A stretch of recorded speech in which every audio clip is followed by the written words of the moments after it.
dana untuk pendidikannya dialokasikan untuk kota-kota internet dan perbaikan-perbaikan jaringan di beberapa daerah, Pak. Menurut Bapak menanggapi hal ini seperti apa, Pak? Betul, karena ada perubahan dari yang luring ya, dari luar jaringan menjadi daring. Tentu ini membawa konsekuensi ya. Artinya kesiapan kita seperti apa juga infrastruktur kita untuk menunjang daring itu ya, tidak hanya kita sendiri tapi juga tentu mungkin rekanan kita ya, dalam konteks ini mungkin provider telekomunikasi. Nah, oleh karena itu kita berusaha terus untuk menjamin koneksi.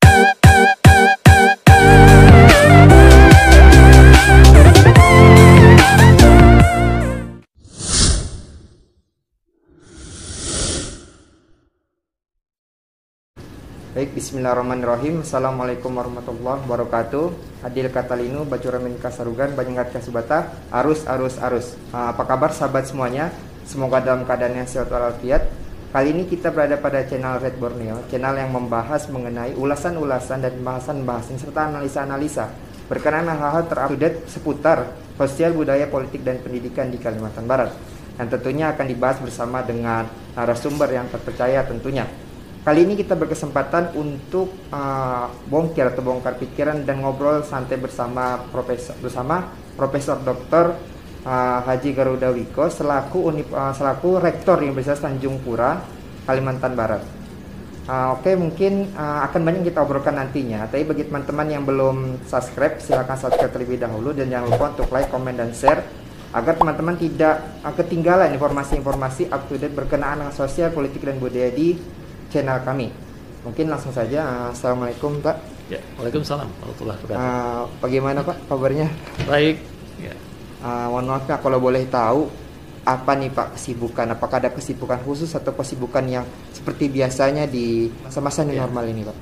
Kesibukannya atau pekerjaannya tetap seperti biasa, tetapi memang cara melakukannya kita sesuaikan dengan situasi. Gitu. Sebelumnya kami sangat terima kasih banyak nih, Pak, bisa mengambil waktunya Bapak. Jadi kami sebenarnya udah lama ingin mencari Bapak dan ngobrol sama Bapak, dan akhirnya pada hari ini juga terlaksana juga. Bicara mengenai new normal, Pak, akhir-akhir ini baru saja beberapa hari yang lalu tanggal 15 Juni keluar SKB atau surat keputusan bersama 4 kementerian, di mana ada Kementerian Dalam Negeri, Kementerian Kesehatan, Kementerian Agama, dan Kementerian Pendidikan Kebudayaan seputar pengarahan pendidikan di era new normal. Yang beberapa dari teman saya dan rekan-rekan saya agak-agak mempertanyakan dan ada sedikit kecewa, dan ada juga yang malah mengatakan kalau itu bagus. Nah, yang mana isinya untuk mengarah pendidikan. Nah, itu bagaimana menurut Bapak? Saya kira itu kebijakan yang diambil oleh pemerintah. Saya kira tentu tujuannya adalah untuk melindungi kita semua. Kita tahu bahwa kita saat ini sedang menghadapi pandemi, ya, sehingga semua kegiatan yang ada di bawah kementerian, 4 kementerian itu tentu harus diberikan pedoman dalam pelaksanaannya, ya. Nah, khusus untuk pendidikan, memang kita sangat memperhatikan ya aspek kesehatan dan keselamatan. Tetapi di sisi lain juga tentu saja keberlangsungan proses belajar mengajar ini juga harus kita jamin keberlangsungannya. Nah, oleh karena itu sebagai pelaksana ya, salah satunya perguruan tinggi yang ada di Kalbar, ya Untan tentu mengacu kepada pedoman-pedoman atau protokol-protokol yang dikeluarkan dalam rangka menghadapi situasi yang sekarang terjadi. Menurut Bapak secara pribadi, Pak, ya, apakah keluarnya SKB ini terkesan terburu-buru ataukah dari sisi timing sudah tepat, Pak? Karena kalau menurut saya sebenarnya kan seperti arahan Pak Jokowi, sebenarnya era new normal ini dia bertahap per 15 hari, maka akan terus membaik. Dan kenapa tidak menunggu di awal Juli saja, Pak? Menurut Bapak itu seperti apa, Pak? Saya kira semua kebijakan, apalagi yang terkait dengan perlindungan kepada masyarakat, itu tentu sudah dengan pertimbangan-pertimbangan yang matang, perhitungan-perhitungan yang cermat dan teliti. Nah, sekarang persoalannya adalah bahwa saya melihat surat edaran ini kan dikeluarkan untuk menjamin tertibnya kita melaksanakan protokol kesehatan, terutama itu. Ya. Dalam menghadapi era normal, Pak, tentunya setiap kampus memiliki kebijakan yang ada yang mengikuti kementerian dan ada kebijakan khusus. Nah, untuk Universitas Tanjung Pura ini khususnya, Pak, apakah ada kebijakan khusus untuk menghadapi new normal ini, Pak? Ya, jadi secara umum kita mengikuti kebijakan yang dikeluarkan oleh kementerian, yang dikeluarkan oleh 4 kementerian tadi. Nah, secara khusus tentu kita juga melakukan penyesuaian-penyesuaian yang bersifat spesifik di Untan. Ya, memang berdasar kondisi-kondisi khusus itu, pada saat dinyatakan bahwa ini sudah jadi darurat bencana non alam itu, maka di awal dulu, maka kita untuk PMB, proses belajar mengajar kita mengubah yang tadinya face to face, ya, menjadi pembelajaran daring, ya untuk mencegah berkumpulnya ya sekian banyak orang ya mahasiswa di satu ruangan dan sebagainya. Kalau mengacu kepada SKB yang terbit kemarin itu Pak, kalau tidak salah yang saya ingat di poin ketiga itu ada yang mengatakan bahwa bisa dilaksanakan pertemuan tatap muka dengan protokol kesehatan yang tepat jika berkenaan dengan penelitian, disertasi, tesis ataupun skripsi ataupun bersifatnya studi atau bengkel. Apakah di Untan ini nanti ke depannya akan menyesuaikan? Kita menyesuaikan dengan pedoman itu. Nanti kita sesuaikan itu artinya lab kita misalnya berapa luasannya, berapa orang yang mengikuti tugas-tugas akhir, tetapi bahwa kita memang ingin memastikan mahasiswa yang masih mungkin melakukan praktikum itu dapat berjalan dengan jaminan keselamatan dan kesehatan yang optimal seperti itu. Kemudian tentunya wisuda nih pasti kayaknya nggak akan ya Pak ya. Betul. Tetapi di Universitas Brawijaya, kebetulan saya juga kuliah di UIN Malang Pak, jadi berkaitan beberapa teman saya yang kuliah di sana. Jadi kebijakannya wisuda itu ditiadakan kalau tidak salah Pak, tapi ijazahnya dibagikan Pak. Apakah nanti Untan akan menjadikan itu opsi juga Pak? Ya, jadi memang wisuda ini sesuatu yang ya sebagai satu tanda ya bahwa kita sudah selesai, dan mahasiswa itu akan sangat terkesan dengan wisuda kan biasanya, ya, terutama di S1 nih biasanya karena pertama kali wisuda. Jadi kebijakan kita adalah untuk wisuda di Untan ini prosesinya kita tunda.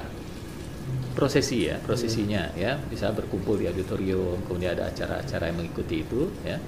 Tetapi administrasinya tetap jalan.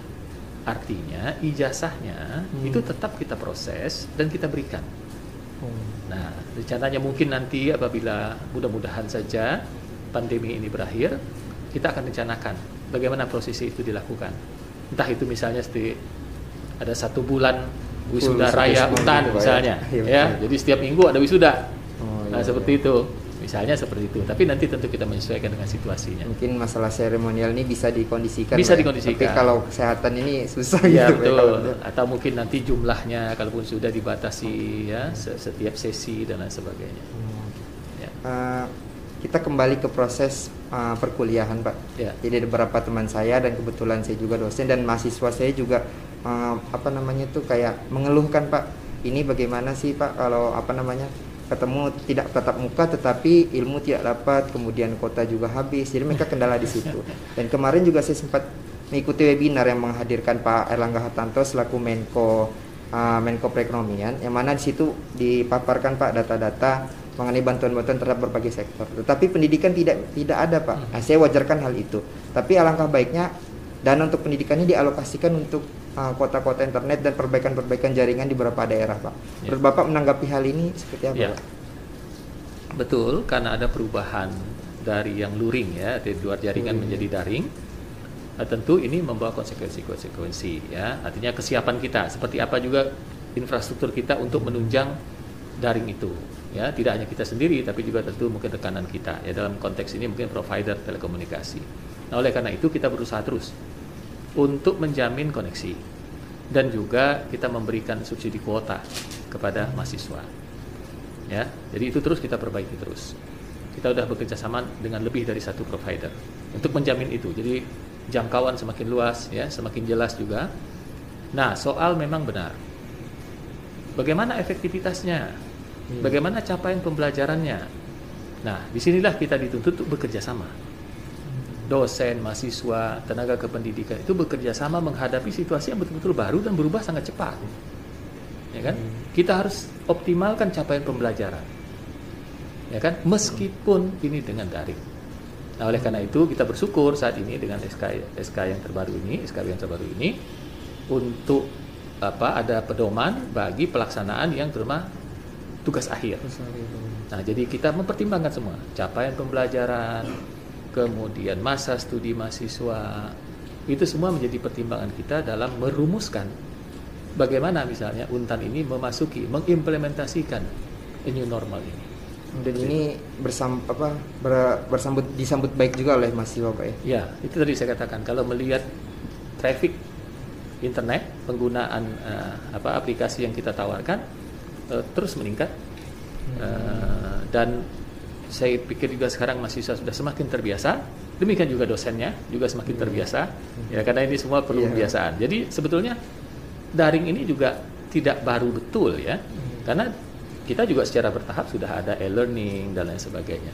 Yang baru benar-benar maksimal ketika ini. Tetapi ini memang luar biasa, kita didorong untuk segera menerapkan